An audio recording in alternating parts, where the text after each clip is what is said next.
It has been a deadly spring for cyclists on Canadian roads, with at least 4 deaths in Ottawa and Quebec in just the past couple of weeks. Tonight, an Ontario MPP has introduced a private member's bill, one that's aimed at making the roads safer for cyclists sharing the road with cars and trucks.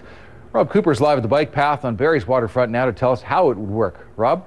Well, that's the proposal would require all drivers to leave about 3 feet, in fact, exactly 3 feet, about this much space between them and all cyclists on all Ontario roads. Now, here on Lakeshore, it's not that big of a deal. You can see that there's a bike path here along the Lakeshore. But what about all those roads in our towns and cities that don't have them? Today, we hit Essa Road and Barrie with some cyclists to find out what they have to say.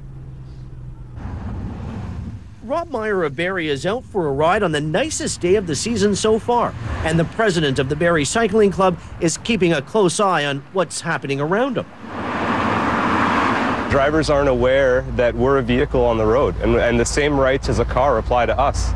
So people will pass a bicycle much closer than they'll pass another vehicle, and that doesn't make any sense. There have been several high-profile crashes between cyclists and motorists in recent weeks. Just last week, 2 cyclists were killed in Quebec after a pickup truck crashed into 6 riders along a rural highway. The cyclists were part of a local running club. What we're about here is preventing any further deaths from occurring. Today, a private member's bill was introduced by an NDP MP at Queen's Park. It calls for drivers giving a minimum of 3 feet of clearance when passing any cyclists or face a fine. We'll make our streets safer for them.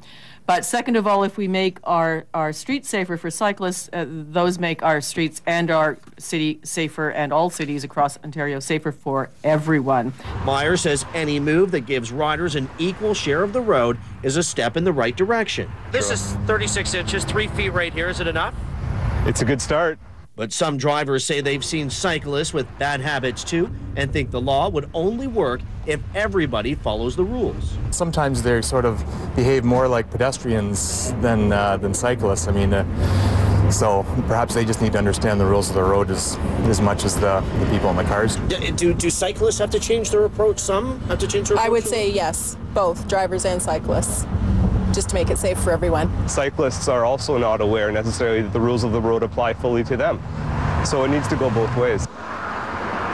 Now, similar laws already exist in France, Germany, and Spain, and some 15 U.S. states. And judging by what both cyclists and motorists are saying today, it appears to be welcomed here in Ontario as well. Reporting live along Lakeshore and Barrie, Rob Cooper.